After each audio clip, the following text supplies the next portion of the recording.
சீதையும் இறந்தாள். இந்திரஜித்தன் அயோத்தியை தாக்க பெரும் படையோடு செல்லுகின்றான் என்ற செய்தி ராமனை சற்று சிந்திக்க வைத்தது. தான் சீதை பிரிந்த துன்பத்திலேயே இருந்து கொண்டிருந்தால் அயோத்தியையும் அயோத்தியில் இருக்கக்கூடியவர்களையும் காப்பாற்றுதல் இயலாமல் போய்விடுமோ என்று அச்சப்பட்டு மெல்ல அதிலிருந்து தன்னை விலக்கிக் கொள்ள முனைகிறான். அதற்கு உண்டான பாட்டு, ராமன் தன்னை தேற்றிக் கொள்ளுகிறான், வேறு வழி இல்லை, சீதையோ இறந்தாயிற்று, ஆகவே இனி நாம் குறைந்தபட்சம் அயோத்தியையாவது காக்க வேண்டும் என்ற எண்ணத்தினுக்கு உட்படுகிறான். தாயரும் தம்பிமாரும் தவம்புரி நகரம் சார போயினன் என்ற மாற்றம் செவித்துளை புகுதலோடும். இந்த இந்திரஜித்தன் தாயர்களாகிய மூவர் வாழக்கூடிய அயோத்திக்கு அந்த தாயர்களுக்காக வாழ்ந்து கொண்டிருக்கக்கூடிய தம்பி ஆகிய பரதன் தவம் செய்து கொண்டிருக்கிறான். அவன் ஆட்சி செய்யல, தவம் செய்து கொண்டிருக்கிறான். அப்படிப்பட்ட, அதுவும் தலைநகரிலே இருந்து கொண்டு இல்ல, தலைநகருக்கு வெளியே இருந்து கொண்டு. அதனால இந்த தலைநகரை காக்க வேண்டும் என்றால் தான் உடனாக செல்ல வேண்டும். இந்திரஜித்தன் அந்த நகரை தாக்குதற்கு பெரும் படையோடு சென்று கொண்டிருக்கிறான் என்ற செய்தி காதுல நுழைந்த உடனே மேயின அடியின் நின்ற வேதனைகளை, இதுகாரும் சீதை இறந்தாள் என்ற துன்பத்தினால் ஏற்பட்ட வேதனைகளை எல்லாம் மெல்ல களைந்தான். வேறு வழி இல்லை, வேதனை களைய வெந்த தீயிடை தணிந்தது என்ன, தீப்பட்டதினால் தணிந்தது போல சீதை காரணமாக ஏற்பட்ட துயரத்திலிருந்து தன்னை சற்று விடுவித்துக் கொண்டான். சீதை பால் துயரம் தீர்ந்தான். சீதை இறந்தது பற்றின அந்த கொடிய துன்பத்திலிருந்து தன் நினைவை மெல்ல மெல்ல மெல்ல மாற்றிக்கொண்டு இனி அடுத்து செய்வது என்ன என்பதற்கு உண்டான திட்டத்தினுக்கு தன்னை தயார்படுத்தி கொள்ள முன்வருகிறான். அழுந்திய பாலின் வெள்ளத்து ஆழி நின்று அனந்தர் நீங்கி எழுந்தனன் என்ன, துன்பக் கடலின் நின்று ஏறி ஆறா கொழுந்து ஒரு கோபத்தீயும் நடுக்கமும் மனத்தை கூட உழுந்து உருள் பொழுதும் தாழா விரைவினன் மறுக்கம் உற்றான். இது கம்பன் கிட்ட இருக்கக்கூடிய ஒரு அழகான, பல இடங்கள்ல சொல்லி இருக்க, அவனினுடைய தொடர்ச்சி, கண்டினியூட்டி. ராமன் பரம்பொருள் என்பதை தொடர்ந்து சொல்லிக் கொண்டே வருகிறான் வாய்ப்பு கிடைத்த இடங்களில் எல்லாம். இப்போ அதை சொல்லுகிறான் பாருங்கள். அழுந்திய பாலின் வெள்ளத்து ஆழி நின்று அனந்தர் நீங்கி, ஆழமான பாலினது வெள்ளம் ஆகிய பார்க்கடல் என்கின்ற கடலில் இருந்து உறக்கம் நீங்கி, அனந்தர் நீங்கின, அனந்தர்னா தூக்கம், தூக்கம் நீங்கு எழுந்த நாராயணன் போல் துன்பம் என்கின்ற கடலில் இருந்து எழுந்தவனாகிய ராமனம். பார்க்கடலில் இருந்து உறக்கம் கலைந்து எழுந்த நாரணனை போல் ராமன் சீதை பிரிவினால் அல்லது மரணத்தினால் ஏற்பட்ட துன்பம் அது கடலாக அவனை சூழ்ந்திருக்க, அந்த துன்பக் கடலில் இருந்து எழுந்தனன் என்ன, எழுந்தவன் துன்பக் கடலில் நின்று ஏறி, இதுகாரும் தன்னை துன்பத்தினால் வருத்தி கொண்டிருந்த அந்த துன்பக் கடலில் இருந்து வெளியே வந்த ராமன் ஆறா கொழுந்து ஒரு கோபத்தீயும் நடுக்கமும் மனத்தை கூட, ஆறாததான கொழுந்து விட்டு எரிகின்ற கோபத்தீயும் நடுக்கமும் உள்ளத்தை சேர. அதுதான் ரொம்ப அழகான இடம். சீதையை கொன்றதோடு அல்லாமல் அயோத்திக்கும் இந்திரஜித்தன் படையோடு செல்கின்றான் என்பது அவன் உள்ளத்திலே கொழுந்து விட்டு எரியக்கூடிய கோபத்தை உண்டாக்கியது. கோபம் வந்தால் நடுக்கம் வரும். ஆகவே அந்த நடுக்கமும் மனத்தை கூட உழுந்து உருள் பொழுதும், உழுந்து உருளக்கூடிய அந்த கண நேரம் கூட தாமதிக்க விரும்பாமல் விரைவாக எழுந்தான் ராமன். முயற்சியை உடையவனாக எழுந்த ராமன் கொஞ்சம் கலக்கம் அடைந்தான். சரி, தொடர்ந்து செல்ல வேண்டும். எப்படி? இந்திரஜித்தனை காட்டிலும் வேகமாக நாம் செல்ல வேண்டும். எப்படி? அதற்கு என்ன திட்டம்? செல்ல வேண்டும் என்ற தெளிவு வந்தது. எத்துணை நேரம்தான் இந்த துன்பச் சூழலிலே சிக்கி தவிப்பது, நாம் ஏதாகிலும் செய்தாக வேண்டும் என்ற தெளிவு வந்தது. ஆனால் எவ்வாறு அயோத்தி நோக்கி செல்வது? ரொம்ப வருத்தப்பட்டு பேசின இடம் இந்த இடம். ராமன் இதுகாரும் பல இடங்கள்ல வருத்தப்பட்டு பேசுறான், மறுக்கல. ஆனால் இனி வரக்கூடிய ஒரு 4 பாட்டு இருக்கு இல்லையா, ராமனினுடைய வருத்தத்தின் உச்சம்னே சொல்ல. ஏனென்றால் இது போன்றதாகிய ஒரு இக்கட்டான சூழ்நிலை ராமன் எந்நாளும் தன் வாழ்நாளில் சந்தித்தது இல்லை, இனி சந்திக்க போவதும் இல்லை. அந்த இக்கட்டினுக்கு அவன் எப்படி வருந்துகிறான் பாருங்கள். தீரும் இச்சீதையோடும் என்கிறது அன்று என் தீமை, வேரோடு முடிப்பது ஆக விளைந்தது, வேறும் இதன் இன்னும் யாரோடும் தொடரும் என்று அறிகிலேன், இதனை ஐய பேரிட அவதி உண்டோ எம்பியர் பிழைக்கின்றார். என் தீமை தீரும் இச்சீதையோடும் என்கிறது அன்று, எனது தீவினை, நான் செய்த பாவம் இந்த சீதை இறந்ததோடு முடிந்து விடும் என்று எண்ணி இருந்தேன். சீதையோடும் தீர்ந்து விடும் என்று சொல்லக்கூடியதாக இல்லை. இந்த நிகழ்ச்சி சீதை மரணத்தோடு ஒரு முற்றுப்புள்ளிக்கு வரும்னா தெரியல எனக்கு. ஏனென்றால் இந்திரஜித்தன் அயோத்தி நோக்கி போயிருக்கிறான். வேரோடு முடிப்பதாக விளைந்தது, எம் குலத்தையே வேரோடு முடிப்பதாக இப்பொழுது செயல்கள் நடந்து கொண்டிருக்கின்றன. இந்திரஜித்தன் பெரும்படையோடு அயோத்திக்கு சென்றால் அங்கு யார் மிஞ்சுவார்கள், யார் இறப்பார்கள் தெரியாது. என் குலம் வேரோடு அழிய போகிறது. வேறும் இன்னும் யாரோடும் தொடரும் என்பது அறிகிறேன், இன்னும் வேறு யாரோடு தொடரும் என்பதையும் அறியேன். அயோத்தியோடு நிற்க போகிறதா, இல்ல அயோத்தியை தொடர்ந்து சீதை பிற மண்ணாகிய ஜனகனையும் அழிக்க போகிறானா? என்னை சார்ந்தவர்கள், எனக்கு ஆதரவானவர்கள் எல்லாம் எங்கெல்லாம் இருக்கிறார்களோ அங்கெல்லாம் இந்திரஜித்தன் சென்று பேரழிவை தரப்போகிறானா? எது எங்கு முடிய போகிறது தெரியல. ஐய இதனை பேரிட அவதி உண்டோ எம்பியர் பிழைக்கின்றாரோ, ஐயோ இத்துன்பத்தை வாராமல் தடுப்பதற்கு ஏதாவது வழி உண்டா? அங்கு என் தம்பியர்கள் உயிரோடு இருக்கின்றாரோ தெரியாது. சீதை பிரிந்த செய்தி, ராமன் காடு விட்டு இலங்கைக்கு வந்த செய்தி, இதெல்லாம் முறையாக நந்தி கிராமத்தில் இருக்கக்கூடிய பரதனுக்கும் சத்ருக்கணனுக்கும் தெரிவிக்கப்பட்டதா தெரியாது. அவர்களினது நிலை என்ன என்று ராமனுக்கு தெரியாது. ராமன் லக்குவனது நிலை என்ன என்பது பரத சத்ருக்கணனுக்கு தெரியாது. அவர்களது நிலை என்ன? அப்படிப்பட்ட சூழல்ல இந்த இந்திரஜித்தன் அங்கு சென்றால் என்ன ஆகுமோ? அடுத்து நினைவதன் முன்னம் செல்லும் மானத்தில் நெடிது போனான், வினை ஒரு கணத்தின் முற்றி மீள்கின்றான், வினையேன் வந்த மனை பொடி பட்டது அங்கு மாண்டது தாரம் ஈண்டும், எனையென தொடரும் என்பது உணர்கிலேன் இறப்பும் காணேன். செத்தும் போயிருக்கலாம், எனக்கு சாவு வல்லிய என்ன? எப்படி? நினைவதன் முன்னம் நெடிது செல்லும் மானத்தில் போனான். நினைப்பதற்கு முன்பு நெடிது தூரம் செல்லவல்ல புட்பக விமானத்தில் போனவனாகிய இந்திரஜித்து வினை ஒரு கணத்தில் முற்றி மீள்கின்றான். தான் நினைத்த காரியத்தை கணப்பொழுதில் முடித்து கொண்டு மீளுதற்கு உரிய ஆற்றல் பெற்றவன். வினையேன் வந்த மனையங்கு பொடிப்பட்டது, தீவினையேனாகிய யான் பிறந்த வீடு அயோத்தியில அழிக்கப்பட்டு விடும். அயோத்தி நகரமே அழிவினுக்கு உள்ளாகும். ஈண்டும் தாரம் மாண்டது, இங்கும் மனைவியாகிய சீதை இறந்து போனாள், எனையென தொடரும் என்பது உணர்கிலேன் இறப்பும் காணேன். இன்னும் எத்தகைய துன்பங்கள் என்னை தொடர்ந்து தாக்கப் போகின்றனவோ தெரியவில்லையே, எனக்கு மரணமாவது வந்திருக்கலாம். ஆகவே இப்படிப்பட்ட நான் இவைகளையெல்லாம் பார்த்து கொண்டு இருப்பதற்கு பதிலாக நான் இறந்தாவது போயிருக்கலாம்.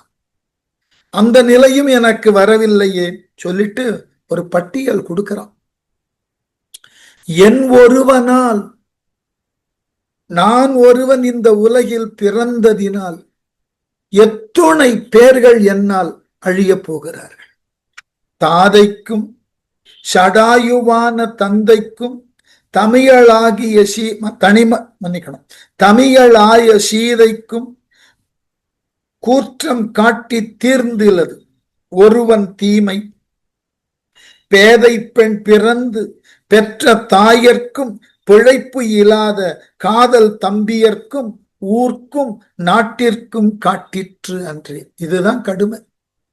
தன்னுடைய பிறவின்னு கூட அவன் சொல்லல. பேதமை குணம் நிரம்ப பெற்ற என் தாய் கோசலை என்னை போன்ற ஒரு பாவியை பெற்றதினால் எவ்வளவு பெரிய அழிவு வந்தது. ஒருவன் தீமை தாதைக்கும் ஷடாயுவான தந்தைக்கும், ஒருவனாகிய என்னுடைய தீமை. கைகேயி என்கின்றவள் கேட்ட வரம் கூட இல்லை. கோசலை என்பவளுக்கு நான் மூத்த மகனாக பிறந்த அந்த பாவம் இருக்கிறதே, அந்த பாவம்தான் என்னுடைய தந்தைக்கும். நான் பரதன் மூத்த மகனாக பிறந்திருந்தா இந்த பிரச்சனையே கிடையாது. ஆகவே நான் கோசலைக்கும் தயரதனுக்கும் மூத்த மகவாக பிறந்ததினால் என் தந்தை என் பிரிவால் இறந்தான். என் துணையான சீதையை காப்பாற்ற ஜடாயு இறந்தான். சீதைக்கும் கூற்றம் காட்டி தீர்ந்துள்ளது தமிழாய. தன்னந்தனியலாய் சிறைப்பட்டு அசோகவனத்தில் இருந்த அந்த சீதையும் இப்பொழுது மரணத்தை சந்தித்தாள். பேதை பெண் பிறந்து பெற்ற தாயிற்கும், பேதமை வாய்ந்த பெண் பிறவியான என்னுடைய தாய் கோசலை என்னை பெற்றாளே, என்னை போன்ற ஒரு பாவியை பெற்றாளே. அவளுடைய குறையற்ற மனது, அவளுக்கு நான் ஒரு கடையனாய் பிறந்தேன். அதனால்தான் பிழைப்பு இல்லாத காதல் தம்பியர்க்கும், எந்த தவறையும் செய்யாத என்று என்னுடைய 3 தம்பியர்களுக்கும், ஊருக்கும், அயோத்தி என்கின்ற ஊருக்கும், நாட்டிற்கும், கோசலம் என்கின்ற நாட்டினுக்கும் என்னாயிற்று? காட்டிற்று அன்றே. இறுதியை காட்டிவிட்டது. என் ஒருவன் பிறப்பினான். இதை விட எப்படி வருந்த முடியும்? என் ஒருவன் பிறப்பினால் இத்துணை பேர் அழிந்தார்களா? யாரேனும் ஒருவனுக்கு என்னால் நன்மை விளைந்தது? என்னை நம்பி வந்த என் மனையாளுக்கு நான் நம்பிக்கையை தர முடியல. அவள் சிறைப்படுத்தப்பட்டாள், இப்பொழுது கொல்லப்பட்டாள். எந்த ஒரு விதத்தில் அவளை என்னால் காக்க முடியவில்லை. இதோடு நின்றதா என்றால் இல்லை. அயோத்தி அழிய போகிறது, அங்கு வாழும் என் தம்பியர்கள் அழிய போகிறார்கள், கோசல நாடு அழிய போகிறது. நான் எதற்காக பிறந்தேன் தெரியவில்லையே. உற்றது ஒன்று உணர்கிறார், உணர்ந்து வந்து உறுத்தாரேனும் வெற்றி வெம் பாசம் வீசி விசித்து அவன் கொன்று வீழ்ந்தா மன்னிக்கணும் அவன் கொன்று வீழ்த்தால் மற்றை வெம் புள்ளின் வேந்தன் வருகிலன் மருந்து நல்க கொற்ற மாருதி அங்கு இல்லை யார் உயிர் கொடுக்க. இங்க வானரர்கள் இறந்த பொழுது மாருதி போய் சஞ்சீவி மலையை கொண்டு வந்தா எல்லோருக்கும் உயிர் வந்தது. அங்கு எங்கு இருக்கிறான் அனுமன்? உற்றது ஒன்றும் உணரகில்லார். இங்கு நடந்தவற்றை எதனையும் அறியாதவர்களாகிய கோசலத்தில் அயோத்தியில் வாழக்கூடிய பரதனும் சத்ருக்கணனோ என்ன நடக்கிறதுன்னு தெரியாமலேயே இறந்து போவார்கள்.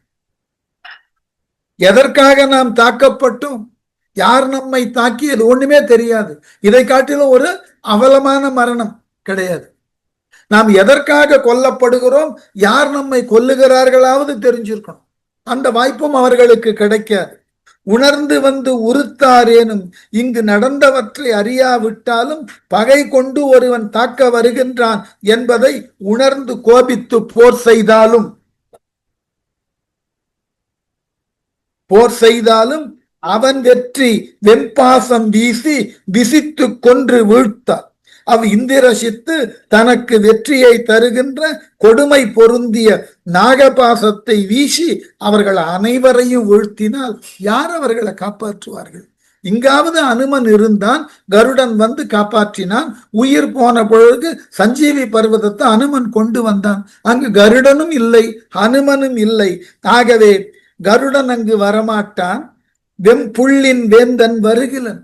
நாகபாசத்தால் அவர்களை இந்திரஜித்தன் கட்டினால் அங்கு புள்ளின் வேந்தனாகிய கருடன் வரமாட்டான், தெரியாதவனுக்கு.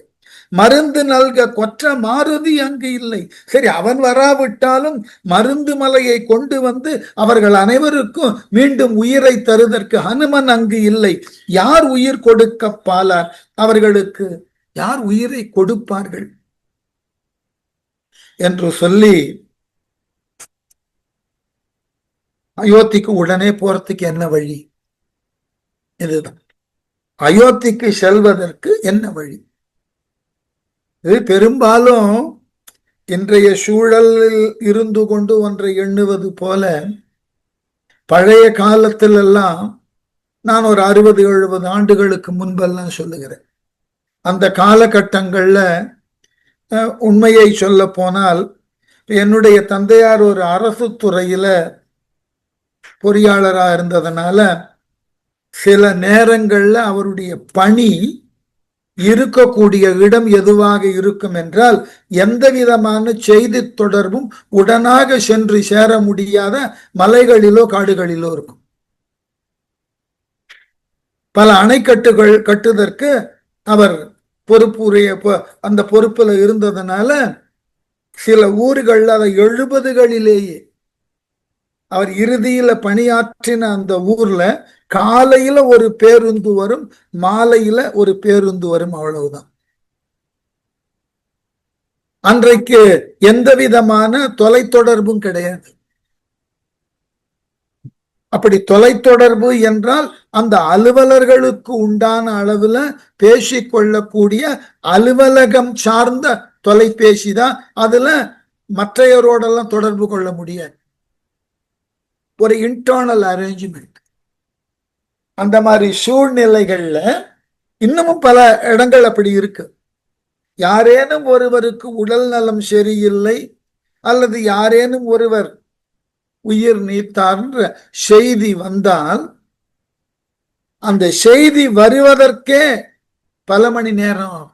அவர்கள் உடனுக்குடனாக தொடர்பு கொண்டாலும், தந்தி போன்ற வழிமுறைகள்ல செயல்பட்டாலும், இருந்த மலைநில பகுதிகள்ல எந்த விதமான இயற்கையினுடைய பேரிடர் இல்லாது இருந்தால் தந்தியானது அந்த சாதனத்தை மூலமாக இங்கு இவர்களால் பெற முடியும். பெற்றத யாரேனும் ஒருவர் தான் கொண்டு ஓடி வர வேண்டும். ஏனென்றால் அந்த தந்தையின் செய்தியை கண்டு நடந்து சென்று கொடுக்கலாமா அல்லது ஓடி சென்று கொடுக்கலாமா? அப்படியே கொடுத்தாலும் ஊரை விட்டு வெளியே வரணும்னா ஒரு நாள் ஆயிடும். அதாவது நவீன உலகத்தில் வாழக்கூடிய நமக்கே சில நேரங்கள்ல நாம் வாழும் இடங்களில் நமக்கு உண்டான செய்தி முறையாக வந்து சேருவதற்கு கால தாமதமாகும். அதன் பிறகு நாம் நம்மை ஆயத்தப்படுத்தி கொண்டு எந்த இடத்திற்கு செல்ல வேண்டுமோ அதற்கு முயலுகின்ற பொழுது வெகு காலம் கூடி. இது தவிர்க்க முடியாத சூழல், உண்மை. இன்றைக்கு நவீனத்துல ஒரு ஊர் என்பதை காட்டிலும் ஒரு நாடு. அடுத்த தலைமுறையினர் எல்லோரும் வெளிநாடுகள்ல தான் வாழுகிறார். என்னுடைய தந்தையார் இருந்த பொழுது உடனுக்குடனாக என்னுடைய மூத்த சகோதரனால் வர முடியல. இதெல்லாம் இன்னைக்கு இருக்கக்கூடிய நடைமுறை இடர்பாடு. இது கொஞ்சம் அப்படி புராண காலத்தோடு ஒப்பிட்டு பாரு. அயோத்தியிலிருந்து வெகு தொலைவு வந்தாயிற்று இலங்கைக்கு. இப்பொழுது அயோத்திக்கு மீண்டும் செல்ல வேண்டும்னா தனியா போவதில் அர்த்தம் இல்லை. பெரும் படையோடு போனாதான் இந்திரஜித்தனை நாம ஓரளவு போர்க்களத்துல எதிர்கொள்ள முடியும். ஆகவே இப்பொழுது ராமனுக்கு கவலை, அயோத்திக்கு எப்படி செல்வது, யார் யார் செல்ல வேண்டும், இந்த படைகள் எவ்வாறு பின்தொடரும், எல்லா கவலையும் ஒன்றாக சேர்ந்தது. மாக ஆகாயம் செல்ல வல்லையின் வைரத் தோளாய் ஏகுவான் உபாயம் உண்டேல் இயம்புதி நின்ற எல்லாம் சாக மற்ற இலங்கை போரும் தவிர்க்க அச்சழக்கண் கண்கள் காகம் உண்டதன் பின் மீண்டும் முடிப்பென் என் கருத்தை. வைரத் தோளாய், வைரம் போன்ற தோள்களை உடைய வீடனனே, மாக ஆகாயம் வல்லையின் செல்ல. மாகம் எனப்படும் ஆகாயம், மாகம்னா வானம்னு அர்த்தம். மேகத்தை மாகம்னு சொல்றது இலக்கிய வழக்கு. எங்க படிச்சிருக்கோம் தெரியுமா? சிலப்பதிகாரத்தில் இந்த சொல்ல படிச்சிருக்கோம். நான் நண்பர்களை கொஞ்சம் வேண்டிக் கொள்வது அதுதான், நம்ம படித்த இலக்கியங்கள்லாம் நினைவில் இருக்கான்னு அப்பப்போ இதுல இருந்து சொல்லக்கூடிய செய்தியோடு ஒப்பிட்டு பார்க்கணும். கண்ணகியனுடைய தந்தையை சொல்லுகின்ற பொழுது எப்படி சொல்லுவார் இளங்கோவடிகள்? மாகவான் நிகர் வன்கை மாநாயக்கன் குலக்கொம்பர்.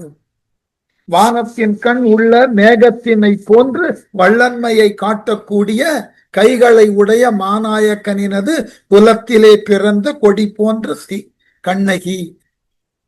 இந்த மாகம்ன்றது அங்க வானம் அந்த குறிப்பு. தொன்று தொட்டு வரக்கூடிய சொல்லுன்னு ஞாபகம் வச்சுக்கணும், வேற ஒண்ணும் இல்லை. மாக ஆகாயம் வல்லையின் செல்ல. மாகம் எனப்படும் ஆகாயத்தின் வழியே விரைவாக செல்ல ஏகுவான் உபாயம் உண்டேல் இயம்புது.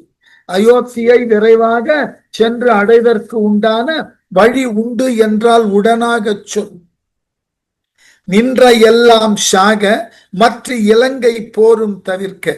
எஞ்சி நின்றன எல்லாம் அழியட்டும், இலங்கை போரும் நிற்கட்டும், மற்றதெல்லாம் அப்படியே நிறுத்து. அச்சழக்கண் கண்கள் காகம் உண்டதன் பின். அக்கொடியவனான இந்திரஜித்தன் கண்களை காகம் உண்டதன் பின்ன அவனை போர்க்களத்திலே கொன்று அவனை அழித்ததன் பின் மீண்டு என் கருத்தை முடித்தேன் என்றான். மீண்டும் இந்த இலங்கைக்கு வந்து எனது போரை தொடர்ந்து இந்த ராவணனை அழிப்பேன். இப்பொழுது நான் உடனடியாக அயோத்தி செல்லுதற்கு ஏதாகிலும் விரைவான வழி உண்டா சொல். உடனே பரதனை பத்தி இலக்குவன் ஒரு கருத்தை சொன்ன. அவ்விடத்து இளவல் ஐய பரதனை அமரின் ஆர்க்க எவ்விடற்கு உரியான் போன இந்திரசித்தே அன்று எவ்விடத்து அமையின் உண்மை உலகமும் தீந்து அறாவோ வெவ் இடர் கடலின் வைகள் கேள் என விளம்பலுற்றான். இப்பதான் ராமனுக்கு கொஞ்சம்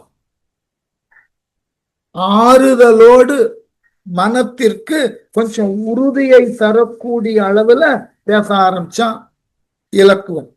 அவ்விடத்து இளவல் ஐய பரதனை அமரின் ஆர்க்க. ராமன் இவ்வாறு உடனுக்குடனாக அயோத்திக்கு செல்ல வழி உண்டான்னு கேட்டவுடனே லக்குவன் ராமனை பார்த்து சொன்னான், பரதனை போரில் கட்டுமாறு எவ்விடற்கு உரியான் போன இந்திரசித்தே அன்று. நாகபாசம் முதலான படைகளை ஏவுதற்கு உரியவனாய் போன இந்திரசித்து அல்ல. மும்மை உலகமும் தெவ்விடத்து அமையின் தீந்து ஆறாவு.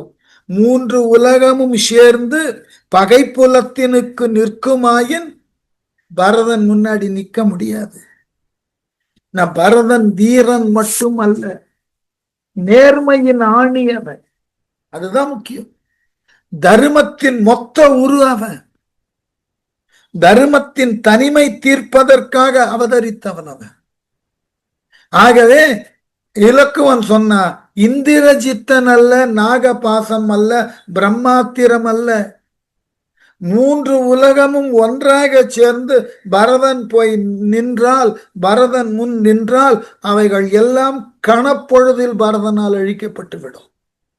ஏனென்றால் அவன் வில் வித்தையிலே மட்டும் ஆற்றல் உடையன் அல்ல, சத்தியத்தின் வழி நிற்பவன். அதை யாரால் அழிக்க முடியாது. வெவ் இடர் கடலின் வைகள் கேளென விளம்பலுற்றான். கொடிய துன்பக் கடலில் நீ தங்க வேண்டா என கூறத் தொடங்கினான். பரதனை குறைவாக இட போட்டுடாத. நீ நினைக்கிற அளவுக்கு பரதன் சாதாரண ஆள் அல்ல. அவனை யார் ஒருவராலும் அணுக முடியாது. அப்புறம் தானே வெல்லுதற்கு உண்டான சிந்தனை. அவனிடம் நெருங்க முடியாது. இந்திரஜித்தன் அல்லன்.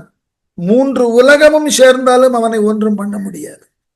ஆகவே தீ கொண்ட வஞ்சன் வீச திசைமுகன் பாசம் தீண்ட வீக்கொண்டு வீழ யானோ பரதனும்.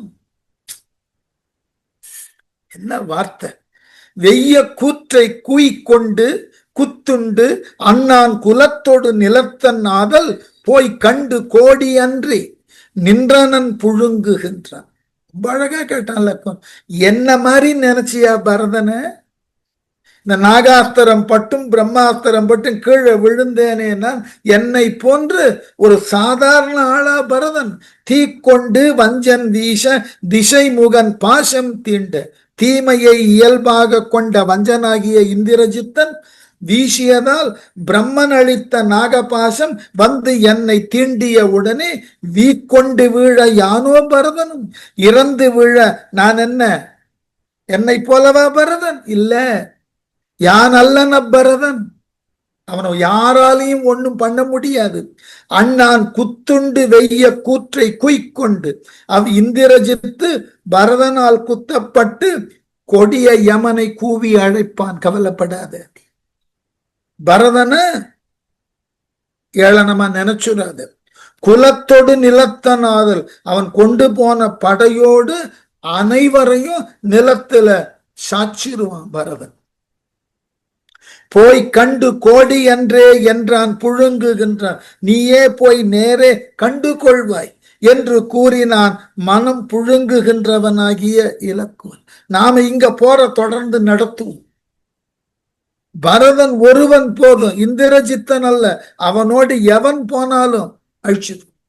நீ பரதனை தவறாக எண்ணாதே, அவனை அண்டர் எஸ்டிமேட் பண்ணாது. முதல்ல என்ன காரணம்னா, பரதன் என்னெல்லாம் போர் தெய்வன்னு ராமனுக்கு தெரியாது.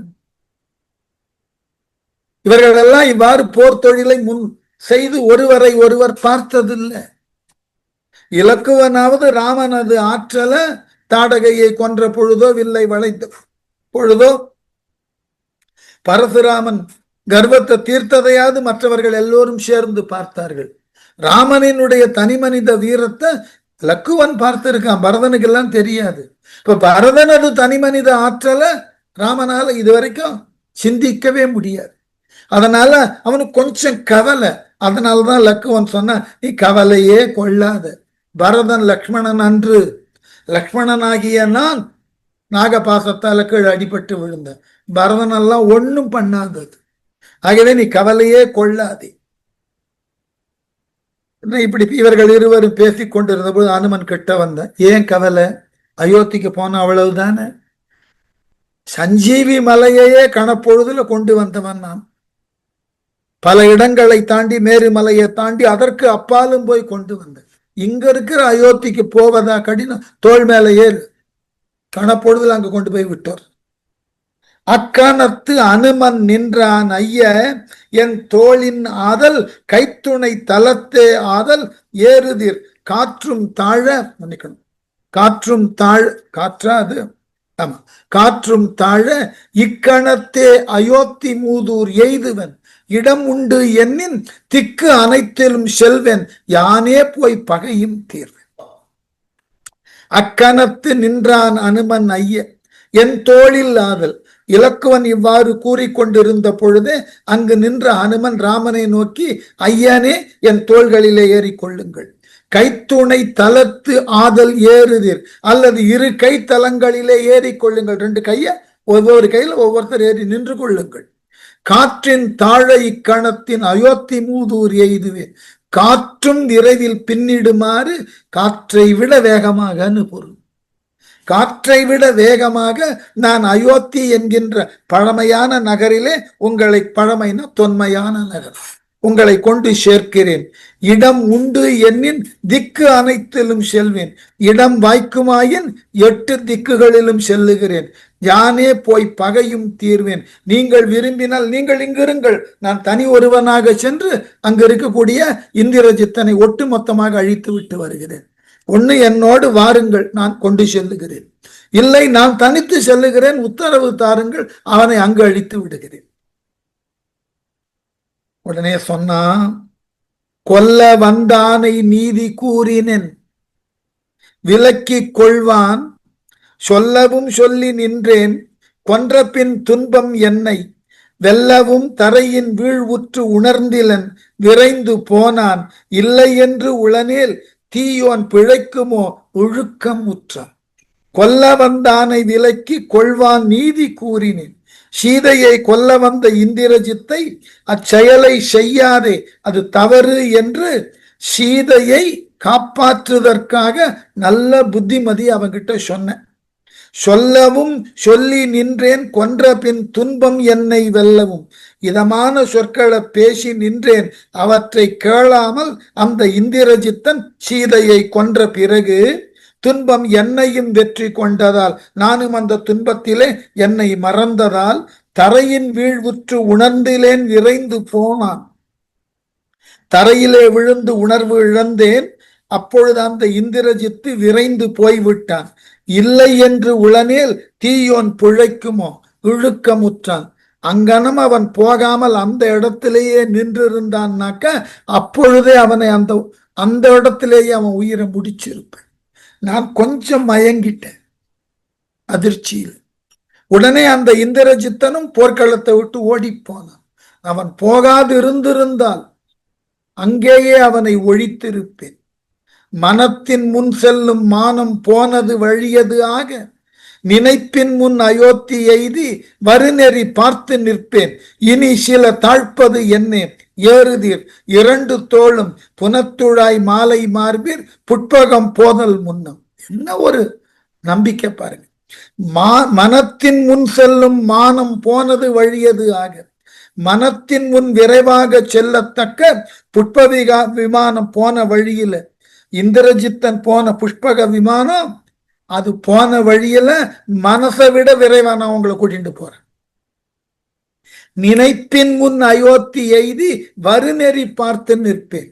நீங்க அந்த விமானம் பிற்படக்கூடிய அளவில் அந்த விமானத்தை தாண்டி, ஆங்கிலத்தில் சொல்லணும்னா ஓவர்டேக் பண்ணிட்டு நான் போயிடுறேன். அந்த விமானத்தை தாண்டி நான் முன் சென்று விடுவோம். அவனை எதிர்கொண்டு அயோத்தியில காத்திருப்போம். அந்த புட்பக விமானத்தை காட்டிலும் பல மடங்கு வேகமா என்னால போக முடியும். அவனுக்கு முன்னாடி நாம அயோத்தியில போய் நின்று அவன் வரவை எதிர்பார்த்திருப்போம். புனத்துழாய் மாலை மார்பீர் இனி சில தாழ்ப்பது என்னேன். துளசி மாலையை அணிந்துள்ள ராம லக்குவர்களே, எதற்காக தாமதப்படுத்துகிறீர்கள்? புட்பகம் போதல் முன்னம் இரண்டு தோளும் ஏறுவீர். புட்பக விமானம் அயோத்தியை அடைவதற்கு முன்பு நாம் சென்று விடலாம். என் தோளின் மீது ஏறிக்கொள்ளுங்கள். இப்பதான் மெல்ல விபீடனன் வாயத் திறந்தான். வானத்தின் வழி வேகமாக செல்லுதற்கு வழி என்னன்னு ராமன் கேட்ட பொழுது லக்குவன் பதில் சொன்னான். பரதனது ஆற்றல அனுமன் தன் ஆற்றல சொல்லி விரைவா கொண்டு போய் சேர்ப்பேன். இவர்கள் ரெண்டு பேரும் பேசுற வரைக்கும் விபீஷண வாயே திறக்கல. என்ன, அவனுக்கு ஒரு சின்ன ஐயம் உள்ளத்துக்குள்ள. இந்த மாதிரியான நிகழ்வுகள் நடப்பதற்கு வாய்ப்பே இல்லை. சீதையை கொல்லுதலோ அல்லது இந்திரஜித்தன் அயோத்தி நோக்கி படை நடத்தி சென்றதோ இதெல்லாம் நடப்பதற்கு வாய்ப்பே இருப்பதாக தெரியல. அப்ப இத கொஞ்சம் யோசிக்கணும். அந்த யோசனையோடு இருந்தவனுக்கு இந்த இலக்குவனும் அனுமனும் பேசுற வரைக்கும் ரொம்ப அழகாக சிந்தனையின் வயப்பட்டிருந்தான். இவர்கள் இருவரும் பேசிய பின்னர் ராமன் விபீடனையே பார்த்திருக்க இப்ப வீடனன் பேச ஆரம்பிச்சான். என்ன, ஏறுதும் என்ன வீரர் எழுதலும் இறைஞ்சி ஈண்டு கூறுவது உளது. துன்பம் கோளுற குலுங்கி உள்ளம் தேறுவது அரிது. செய்கை மயங்கினன் திகைத்து நின்றேன் ஆறினன் அதனை ஐய மாயம் என்று அயிர்க்கின்றேனா. வல்ல அழகா தெளிவா சொன்ன. ஏறுதும் என்ன வீரர் எழுதலும் இறைஞ்சி, அனுமன் என் தோளின் மீது ராம லக்குவர்களை ஏறிக்கொள்ளுங்கள் என்று சொன்ன பொழுது என்னாச்சா, வீடனன் ராமனை வணங்கி ஈண்டு கூறுவது உளது துன்பம் கோளுற உள்ளம் குலுங்கி. இப்பொழுது நான் சொல்ல வேண்டிய ஒரு வார்த்தை இருக்கு, அதை கொஞ்சம் கேளுங்கள். சீதை இறந்தாள் என்ற துன்பம் என்னையும் தாக்கிற்று. அதனால நானும் கொஞ்சம் தடுமாறிட்டேன். அதனாலதான் நான் உடனே பேச முடியல. அனுமனாவது மயங்கினா எனக்கு தடுமாற்றம். தேறுவது அரிது செய்கை மயங்கினன் திகைத்து நின்றேன். தெளிவு பெறுவது அரிதாகி விட்டதினால் செயல் மயங்கி நின்று திகைத்து போனேன். என்ன செய்வதுன்னு தெரியல. ஆறினன் அதனை ஐய மாயம் என்று அயிர்க்கின்றேனால். இப்பொழுது அத்துன்பம் ஆறினன். இப்பதான் யோசிக்க ஆரம்பிக்கிறேன். மெல்ல மெல்ல இதுல ஏதோ எனக்கு ஒரு சந்தேகம் இருக்கிறது. தெளிவுற்றேன். ஐயனே, இந்திரஜித்து சீதையை கொன்றது மாயச் செயல். எப்படிடா இவ்வளவு உறுதியா சொல்ற? இவ்வளவு நேரம் யோசித்து இந்த முடிவிற்கு எப்படி உன்னால் வர முடிந்ததுன்னா ரொம்ப அழகா விளக்கம் சொன்ன. சீதையை யாராவது தீண்டி இருந்தா தீண்டினவன் மட்டுமா செத்திருப்பான்? அவளினுடைய கற்பின் கனலால் 3 உலகமும் அல்லவா எரிந்திருக்கும். நாம எப்படி இதை கவனிக்க தவறினோம்? எப்பொழுதுமே ஒரு பெரிய பிரச்சனைக்கு தீர்வு காணும் போது சில தவறுகளை நாம கவனிக்காம விட்டுடும். இது நம்மால ஒண்ணுமே பண்ண முடியாது. இது மனித இயற்கை. பல விஷயங்கள்ல மிகுந்த கவனத்தோட செயல்படும். ஆனா அடிநாதமா இருக்கக்கூடிய ஒரு சின்ன உண்மையை கவனிக்காம விட்டுடும். ஏன்னா அதிர்ச்சி, குழப்பம், பயம், கவலை இவைகளெல்லாம் ஒரு சேர தாக்கி இருக்கு இந்த வானரர்களையும் அனுமனையும் ராமலக்குவர்களையும். அதனால யாரும் முறையா சிந்திக்கல. இப்ப வீடனன் அந்த நோக்கத்துல நடந்த நிகழ்ச்சிய ஒரு மீட்டுருவாக்கம் பண்ணினான் மனசுக்குள்ள. பண்ணிட்டு சொன்னா, பத்தினி தன்னை தீண்டி பாதகன் படுத்த போது முத்திரத்து உலகும் வெந்து சாம்பராய் முடியும் அன்றே. அத்திரம் ஆனதேனும் அயோத்தி மேல் போன வார்த்தை சித்திரம். இதனையெல்லாம் தெரியலாம் சிறிது பொழுது. பெரிய நம்பிக்கையை கொடுத்தான். பத்தினி தன்னை தீண்டி பாதகன் படுத்த பொழுது, பத்தினியாகிய சீதையை பாதகனாகிய இந்திரஜித்தன் தீண்டி இழுத்து வந்து கொன்றிருப்பான் என்றால் அந்த செயல் நடக்கின்ற பொழுதே முத்திரத்து உலகும் வெந்து சாம்பராய் முடியும் அன்று. 3 வகையான உலகங்களும் வெந்து சாம்பலாய் போயிருக்கும். அது நடக்கல. ஆகவே அவன் சீதையை தீண்டி இருக்க முடியாது. தீண்டி இருந்தால் எல்லா உலகமும் எரிந்து போயிருக்கும். எப்ப இந்த உலகங்கள் எல்லாம் எரியலையோ அவன் சீதையை தீண்டல. அப்ப சீதை யாரு? ஏதோ மந்திர செயல். அத்திரம் ஆனதேனும் அயோத்தி மேல் போன வார்த்தை. அந்த நிகழ்ச்சி உண்மையாக நடந்திருந்தாயினும் இந்திரஜித்து அயோத்தி மேல் போனான் என்ற வார்த்தை சித்திரம். இதனையெல்லாம் சிறிது பொழுதின் தெரியலாம். அதிசயம். இது அவ்வளவு வேகமெல்லாம் போக முடியாது. அது ஒரு அதிசயம், நடக்காது. ஆகவே கொஞ்சம் பொறு, நான் இதற்கு தீர்வு காட்டுகிறேன். என்னடா தீர்வு சொல்ல போற? வீடனன் சொன்னா, நானே நேரடியா அசோகவனத்துக்கு போய் அங்கு இருக்கக்கூடிய நிலை, சீதை இவர்களை பார்த்து வருகிறேன். எப்படி போவ? பண்டூரு கொண்டு போற. நான் பக்தியினால் ராமபக்தன், பிறப்பினால் அசுரன் தானே. இப்ப எனக்கு மாயம் தெரியும் இல்லையா? ராமனுக்கோ லக்குவனுக்கோ மாயம் தெரியாமல் இருக்கலாம். நான் அசுர குலத்துல பிறந்துதான் ராமனுக்கு பக்தனானேன். அப்ப எனக்கு அசுர குலத்தினுடைய பழக்கம் இருக்கும் இல்லையா? சொல்றான், இமை இடையாக யான் சென்று ஏந்திழை இருக்கை எய்தி அமைவுற நோக்கி உற்றது அறிந்து வந்து அறைந்த பின்னை சமைவது செய்வது என்று வீடனன் விளம்ப தக்கது அமைவது என்று ராமன் சொன்னான். அந்தரத்து அவனும் சென்று இமை இடையாக யான் சென்று, இமை பொழுதுக்குள்ளார், கண்ணை இமைக்கிற நேரத்துக்குள்ள நான் போய் பார்த்துட்டு வந்துடுறேன்.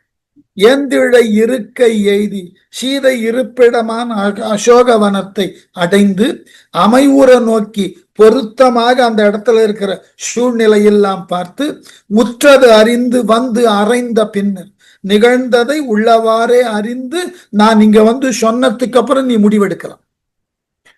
சமைவது செய்வது என்று வீடன் விளம்ப அதுக்கப்புறம் எது பொருத்தமோ அதை செய்யலாம். இப்ப அவசரப்படாத. சொன்ன உடனே ராமன் தக்கது அமைவது என்று சொன்னான். ராமன் இப்போதைக்கு இதுதான் செய்யத்தக்கது, வீடனே நீ போய் வா என்று சொன்ன உடனே அவனும் அந்தரத்து சென்றான். வண்டுரு கொண்டு விபீடனும் அசோகவனை நோக்கி பறந்து போனான். வண்டினது உருவம் கொண்டான், மாணவன் மனத்தின் போனான், தண்டலை இருக்கை தன்னை பொறுக்கென சார்ந்து தானே கண்டனன் என்பமன்னோ கண்களால். இந்த வரியை ஏற்கனவே அனுமனுக்கு சொல்லிட்டார் கம்பன். கண்டனன் கண்களால் ஏற்கனவே சொல்லிட்டார். அதேதான் இங்க மீண்டும் கருத்தில் ஆவி உண்டு இலை என்ன நின்ற ஓவியம் ஒக்கின்றாளை. வண்டினது உருவம் கொண்டான், வண்டு வடிவெடுத்த விபீடனன் மாணவன் மனத்தின் போனான், ராமனது மனத்தை போலே வானத்துல விரைந்து போனான். தண்டலை இருக்கை தன்னை பொறுக்கென சார்ந்து, தண்டலைன்னா சோழ அசோகவனம் என்ற சோலையில சீதை இருப்பிடத்தை விரைவாக அடைந்து ஆவி உண்டு இலை என்ன நின்ற உயிர் உண்டா இல்லையா என்று ஐயத்தோடு பார்க்கக்கூடிய அளவில் இருந்த சீதையை ஓவியம் ஒக்கின்றாளை, எழுதப்பட்ட ஓவியம் போல் சோக சித்திரமாய் உள்ள சீதையை தானே கண்களால் கருத்தில் கண்டான். தன்னுடைய கண்களால் கருத்தோடு கண்டான், ஆராய்ச்சியோடு பார்த்தான். இதுவும் பொய்யா இருந்துடுத்துனா இங்கேயும் அது மாய வேலை எதுனா பண்ணி வச்சிருந்தான்னா கருத்தோடு பார்த்தான். அப்பொழுதுதான் வீடனனுக்கு இந்திரஜித்தனுடைய சூழ்ச்சி தெரிஞ்சது. தீர்ப்பது துன்பம் யான் என் உயிரோடு என்று உணர்ந்த சிந்தை பேர்ப்பன செஞ்சொலால் அத்திரிசடை பேச பெயர்ந்தாள். கார்பெரு மேகம் வந்து கடையுகம் கலந்தது என்ன ஆர்ப்பு ஒலி அமுதமாக ஆர் உயிர் ஆற்றினாளை. யான் துன்பம் தீர்ப்பது என் உயிரோடு என்று, யான் துன்பம் தீர்வது என் உயிரோடுதான் என்று உணர்ந்த சிந்தை பேர்ப்பன செஞ்சொலால் எண்ணி இறக்க துணிந்த மனத்தை மாற்றும் ஆற்றல் உடைய செம்மையான சொற்களை உடையவளாகிய அத்திரிசடை பேச பேர்ந்தாள். அந்த சிறிசடை பேசியதால் துன்பம் நீங்க பெற்றாள். ஏன்னா திரிசடை வீடனன் மகள் பேசுறத பார்த்துட்டு இருக்கான். கார்பெரு மேகம் வந்து கடையுகம் கலந்தது என்ன, கரிய பெரிய மேகம் வந்து ஊழி இறுதியில் கலந்து ஆரவாரித்தால் போல ஆர்ப்பொலி அமுதமாக ஆர் உயிர் ஆற்றின் ஆளை. வானரங்களினது ஆரவார ஒலியே தனக்கு அமிழ்தம் போன்றதாக தன் ஐரிய உயிரை சுமந்திருந்த சீதையை கண்டனன் என முடிச்சு கொள்ளணும் என்று வீடனன் பார்த்தான். அவனுக்கு தெளிவாய் போச்சு, இது திட்டமிட்டு ஏதோ தந்திரம் செய்திருக்கிறான். யாரு? இந்திரஜித்தன்.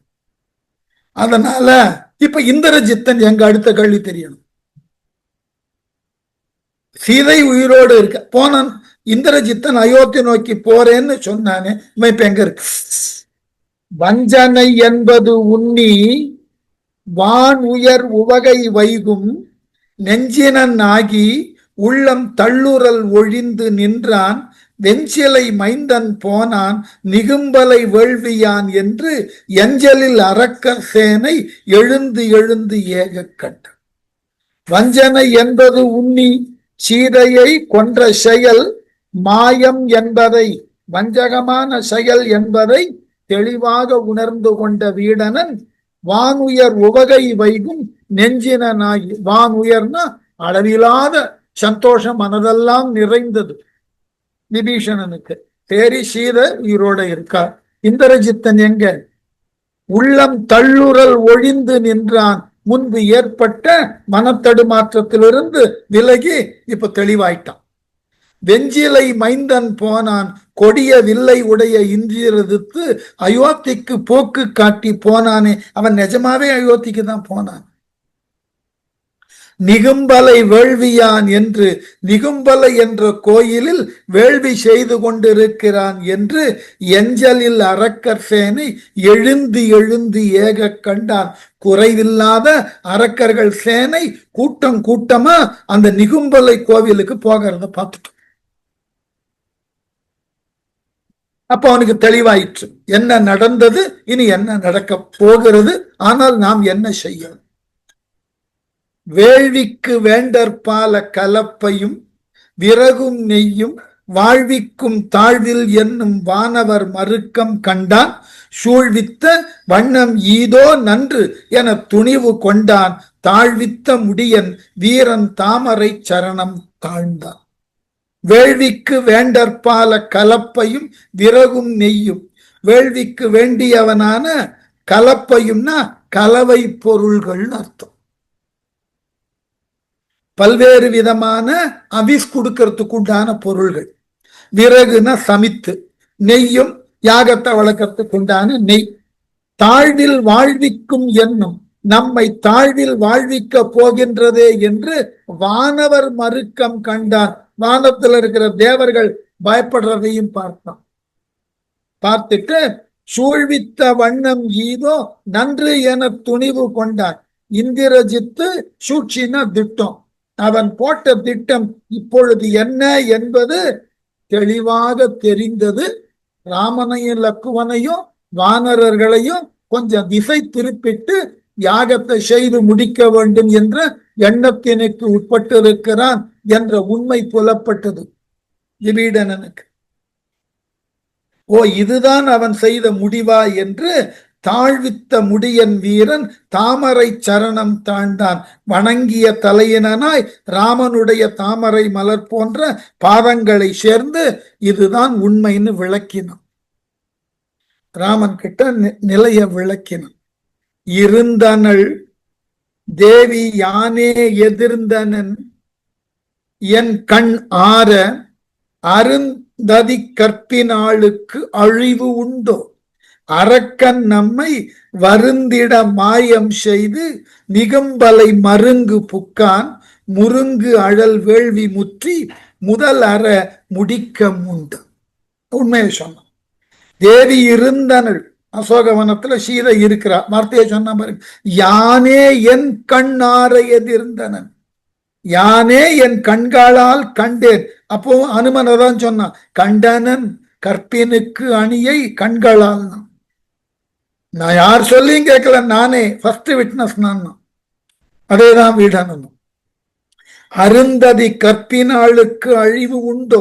அருந்ததி போன்ற கற்பினை உடையவளாகிய சீதைய யாராலும் அழிக்க முடியுமா? இதே வார்த்தை அனுமனும் சொன்னான். இற்பிறப்பு என்பதொன்றும் இரும்பொறை என்பதொன்றும் கற்பனும் பெயரதொன்றும் களிநடம் புரிய கண்டேன். எல்லாரும் ஒரே மாதிரி பேசுகிறார்கள். கம்பன் கிட்ட அந்த கண்டினியூட்டி ரொம்ப அழகு.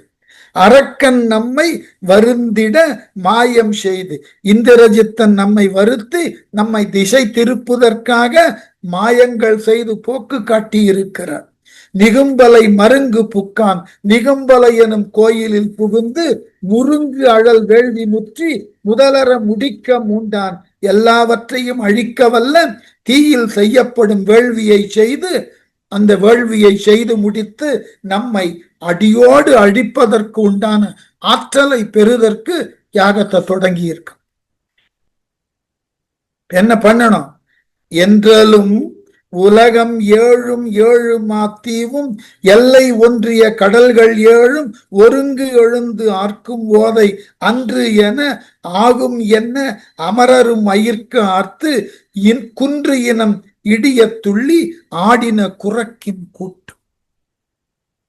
இதெல்லாம் நடந்ததெல்லாம் பொய்யே மந்திரம் அப்படின்னு குரங்குகளுக்கெல்லாம் பயங்கர ஆரவார்.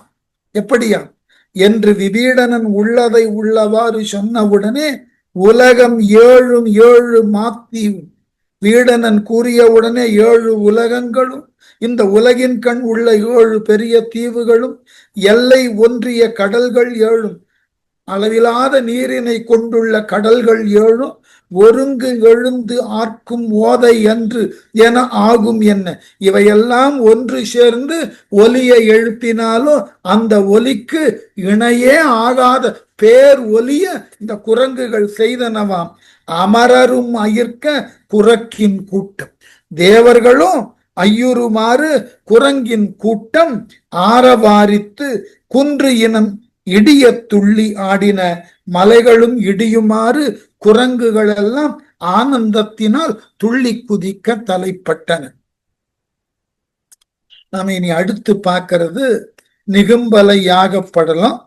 இந்த யாகப்படலத்துலதான் அந்த நிகும்பலா தேவி உண்டான கோவிலுக்கு இலக்குவன் சென்று அந்த யாகத்தை முடிக்க விடாமல் இந்திரஜித்தனை தடுத்து போருக்கு அழைத்து அங்க அவனை கொல்ல போகிறான். இதுதான் நிகும்பலை யாகப்படலாம். இந்த பகுதியை விபீடனனை பாராட்டக்கூடிய சொற்றொடரை கொண்டு ராமன் தொடங்குகிறான்.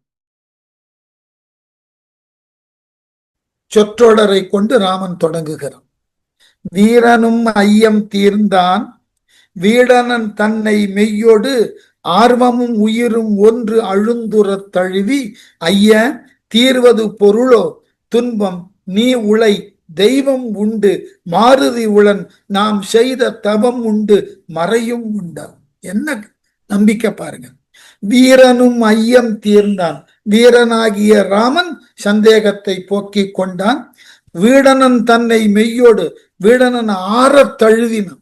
ஆர்வமும் உயிரும் ஒன்று அழுந்துறத் தழுவி, ஆர்வமும் உயிரும் ஒன்று சேரும்படியாக உயிரோடு தன்னை காப்பாற்றினவன் வீடனன் தழுவினான். ஐய துன்பம் தீர்வது பொருளோ, ஐயனே துன்பம் நீங்க பெறுவது அரிய செயலோ, நீ உளை தெய்வம் உண்டு மாருதி உளன், நீ துணையாக உள்ளாய், தெய்வம் துணையாக உள்ளது, அனுமனும் நமக்கு துணையாக இருக்கிறான். நாம் செய்த தவம் உண்டு மறையும் உண்டால், நாம் செய்த தவமும் துணையாக உள்ளது, அத்தோடு வேதமும் துணையாக இருக்கிறது. வேதம் பொய்க்காது. ஆகவே கவலை கொள்ள வேண்டாம், நாம் இனி வெல்லுதல் என்பது உறுதி. என்றலும் இறைஞ்சி யாகம் முற்றுமேல் யாரும் வெல்லார், வென்றியும் அரக்கர் மேற்றே விடையருள் இளவலோடும் சென்று அவன் ஆதி உண்டு வேள்வியும் சிதைப்பன் என்றான். நன்று அது புரிதி என்ன நாயகன் நவில்வது ஆனான். என்றலும் இறைஞ்சி என்று ராமன் விபீடனனை பாராட்டி பேசின அந்த நிமிஷமே விபீடனன் பேசினான். ராமனை வணங்கி யாகம் முற்றுமேல் யாரும் வெல்ல, இந்திரஜித்தன் இந்த நிகும்பல யாகத்தை முடித்து விட்டான் என்றால் அவனை யார் ஒருவராலும் வெல்ல முடியாது. வென்றியும் அரக்கர் மேற்று, வெற்றியை அரக்கர்கள் தான் பெறுவார்கள். விடையருள் இளவலோடும் சென்று அவன் ஆவி உண்டு. ஆகவே ராமனே விடை கொடுங்கள், நான் இலக்குவனை அழைத்து கொண்டு அந்த நிகும்பலா தேவி கோவிலுக்கு சென்று அங்கு இந்திரஜித்தனோடு போர் செய்ய தூண்டுகிறேன். வேள்வியும் சிதைப்பன் என்றான். இந்திரஜித்தனையும் கொன்று அந்த நிகும்பலா யாகத்தையும் அழிக்கின்றேன் என்று சொன்னவுடனே நாயக்கன் நன்று அது புரிதிர் என்ன நவில்வது ஆனான். அப்படியா, அந்த செயலை செய்யுங்கள் என்று உத்தரவு கொடுத்து மேலும் சில கருத்துக்களை ராமன் சொல்ல முற்பட்டான். அது என்ன என்பதை அடுத்த வகுப்புல பார்க்கலாம். இதோட நிறுத்திக்கிற, இன்னொரு 6 நிமிடம் தான் இருக்கு. அடுத்த வகுப்புல அதை சேர்த்து பார்க்கலாம். சரியா? நன்றி.